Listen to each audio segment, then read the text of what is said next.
আসসালামু আলাইকুম। আমি এখন তৈরি করব ব্রেড ক্রাম, যেটা এই বিভিন্ন ভাজি, চিকেন ফ্রাই প্লাস রোল টোল বিভিন্ন আগে খুব সহজ এটা তৈরি করা। বাসায় কোনো লেফট ওভার মানে যদি পুরানো কোনো পাউরুটি থাকে যেটা ফাঙ্গাস না ধরছে, সেগুলো সবচেয়ে ভালো হয়। আর তা নইলে নতুন পাউরুটি কিনে করলেও বাজারের দোকান থেকে অনেক কম খরচ আসে। ধরেন একটা পাউরুটি কিনে আমি যদি সাদা করতে চাই, একদম সাদা ব্রেড ক্রাম করতে চাই, তাহলে পাউরুটির বাদামি অংশটুকু আমি কেটে ফেলে দেবো না, আমি একটু রাখবো। আমি এগুলো দিয়ে আবার নর্মাল ব্রেড ক্রাম তৈরি করবো। একটু কেটে ফেললেই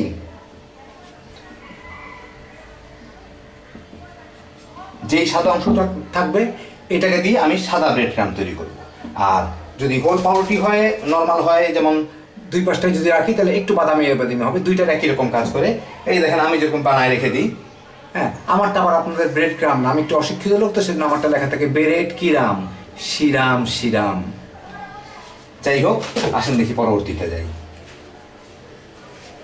চুলে একটা তাওয়া গরম দিব। তাওয়াটা এমন গরম দিব যাতে পানি দিলে শুধু এইরকম হয়, যাতে এই বাবলের মতো একটা হয়ে যে থাকে, যেটাকে লাইডেনবার্গ এফেক্ট বলে, ওইটা পর্যন্ত না হয়। মোটামুটি গরম থাকলে হলে অল্প গরম, যাতে পানিটা খালি বাষ্পীভূত হয়, খুব কম গরমে। তার মধ্যে আমি যেগুলো সাদা করতে চাই, এই যে রুটিগুলো যে কেটে রাখছিলাম, এগুলাকে আমি বিভিন্নভাবে বিছায় দিব, যাতে এটা বাষ্পীভূত হয়ে যায়, ডিহাইড্রেট হয়ে যায়, আর কি শুকায় যায়। একই সাথে আমি যে জিনিসগুলো আমার জন্য যেটা মানে যেগুলোর সাইড কাটি নাই, সেগুলো বসাই দেবো একই সাথে হয়ে থাক। এইটা একরকমের। আরেকটা, কেউ যদি কুইক করতে চান তাহলে ওভেনের মধ্যে দিয়ে দিতে পারেন, ওভেনে দিয়ে বেক করলেই হয়ে যায়। আর আরও সহজ পদ্ধতি হচ্ছে, রোদ থাকলে একদিন জাস্ট রোদের মধ্যে দিলেই এটা হয়ে যাবে। খালি খেয়াল রাখতে হবে নিচে যাতে পুড়ে না যায়। দরকার পড়ে দুই একবার চুলা বন্ধ করে দিতে হবে। যথেষ্ট গরম হলে চুলাটা বন্ধ করে দিব। এটা মোটা তাওয়া, ঠান্ডা হইতে হইতে এটা শুকায় যাবে। 20 মিনিট পরে সে তাওয়ায় ভাজেন আর বেক করেন, যাই করেন না কেন, রোদে দেন যাই হন, এগুলাকে শুকায় এরকম একটা টোস্ট বিস্কুটের মতো হয়ে যাবে। এই যে মচ করে যখন ভেঙে যাবে, এই যে দেখেন টোস্ট বিস্কুটের মতো হয়ে গেছে, এই যে গুঁড়া হয়ে যাচ্ছে, তখন এগুলাকে নিয়ে প্রথমে সাদাগুলাকে করি, একটু বাদামি হয়ে গেলেও ক্ষতি নাই। এগুলাকে হাত দিয়ে গুঁড়া করবে। এটা ব্লেন্ডারে দিলে অসুবিধা হয়, যে অসুবিধা হইতে পারে, যেটা আমি এটাকে ব্রেড ক্রাম বানাইতে চাই, আমি এটাকে আবার ময়দায় রূপান্তরিত করতে চাই না। মানে যে ময়দাটা দিয়ে এটা তৈরি হয়েছে সেটা রূপান্তরিত, দেখেন কি সুন্দর গুঁড়া হয়ে ভেঙে যাচ্ছে। এই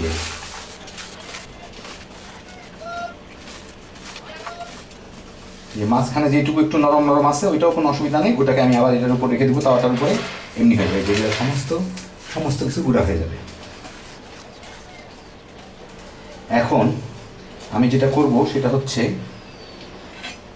এটা হলো একদম সাদাটা, আর অন্যগুলো যেটা আছে সেগুলো যেগুলো সাইডে আমি কাটি নাই, ওগুলো একই রকম হয়ে যাবে। দেখেন চাপ দিলে এইগুলো হয়ে যাবে, যতদূর গুঁড়ো হবে এগুলো পরে আসতেছে। আমি এইটুকু দেখাই এখন। আচ্ছা, এইটাটাকে দেখাই আপনাদেরকে। এখন আমি একটা বাটি নিয়ে এর মধ্যে একটা চালনি নিব, একটু বড় টাইপের ফুটালা চাল নিব, খুব বড় না, কারণ এটা আমি চাই যে ব্রেড ক্রাম হোক, এটা যাতে না হয়ে যায়, আপনার ময়দায় না হয়ে যায়, একদম গুঁড়া না হয়ে যায়। সেই জন্য এটাকে আমি ওটার মধ্যে দিয়ে ছেলে বড় সাইডটা দিয়ে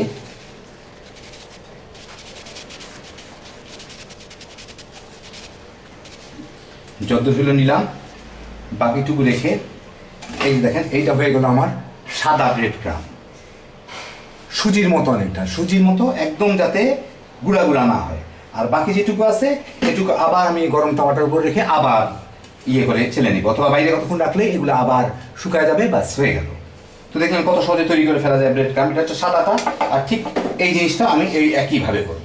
এটাও শুকায় গেলে এটাও ছেলে নিব। এটা তৈরি করা তেমন কোনো ব্যাপার না। আর সবচেয়ে ভালো হতো যদি এটা রোদ্রে দিয়ে যাওয়া যেত, রুটিগুলো রোদ্রে দিয়ে দিলে 3-4 ঘন্টার মধ্যে আপনার শুকায় যাবে, সেই শুকায় গেলে গুঁড়া করে নিলেই হয়ে গেল। এটাই হচ্ছে ব্রেড ক্রাম, এমন আহামরি কোনো কিছু না। রুটি শুকায় গুঁড়া করে নিলে সেটাকে বলে ব্রেড ক্রাম। বড় বড় টুকরা থাকবে, সেগুলোকে আমি আবার তাওয়ায় ভেজে নিব। এটা হচ্ছে বাদাম ব্রাউন যেটা, আর আমি সাদা যেটা করছিলাম সেটাকে আরেকটা তাওয়ায়, যেটা বড় বড় টুকরাগুলোকে আবার একটু হালকা করে ভেজে নিচ্ছি। মানে ডিহাইড্রেট করে নিছি, এটা এখন ধরলেই গুঁড়া হয়ে যাচ্ছে। হ্যাঁ, এটাকে আবার আমি চেলে নিব, তাহলে আমার একটু ওয়েস্ট হবে না। আর আমি দুধটা গুঁড়া করার পরে দেখাচ্ছি আপনাকে আমার একটা ওই অতটুকু রুটিতে কয় কাপ হইল। দেখেন 15 টাকার একটা পাউরুটিতে, ছোটো একটা পাউরুটি, খুব ছোটো সাইজের, আমি পেয়ে গেলাম আধা কাপ একদম হোয়াইটটা, সাদাটা দাঁড়ান দেখি, হ্যাঁ দেখতে পাচ্ছেন কিনা জানি না, টেক্সচারটা কীরকম আসতেছে। আর 1 কাপ পুরা একটু বাদামিটা, এইটা ওই ব্রেডের এই ব্রেডের সাইডগুলো যেগুলো ছিল সেগুলো সব কিছু দিয়ে বানাইলাম, খুবই সোজা তৈরি। আর আমি আপনাকে যদি ভেজাল করতে না চান, সিম্পলি একটা ট্রে মেরে কোনো কিছু করে রোদের উপরে রেখে দেবেন 2-3 ঘন্টা, রুটিগুলো শুকায় যাবে, চাপ দিয়ে গুঁড়া করে নেবেন, একটু চেলে নেবেন, বাস হয়ে গেল। আর ফুড প্রসেসর দিয়ে করতে ঝামেলা কি, যে এত ফাইন গুঁড়া হয়ে যায় যেটা পরে ময়দা হয়ে যায়। ব্রেড ক্রাম্প মানে আপনার ক্রাম্পের মতো থাকতে হবে, মানে যেমন ধরুন এই যেগুলো একটু দানা দানা সুজির মতো থাকতে হবে। আপনি একদম ফাইন গুঁড়া করে ফেললে তো এটা ময়দাই হয়ে গেল, তো লাভ হইল কি? তো দেখলেন কত সহজে তৈরি করে ফেলা যায়। সবাই ভালো থাকবেন, ইনশাআল্লাহ আবার দেখা হবে। তার মধ্যে আমি আমার এই দুটো আমার সাদার দরকার নেই, এটা একসাথে মিলায় রাখবো। মিলায় রাখলেই আপনাদের ব্রেড ক্রাম আমার কাছে হয়ে যাবে ব্রেড কিরাম, শিরাম, তাই না? Heavy Sheeran. আল্লাহ আপনাদের সবাইকে ভালো রাখুক। আল্লাহ হাফিজ।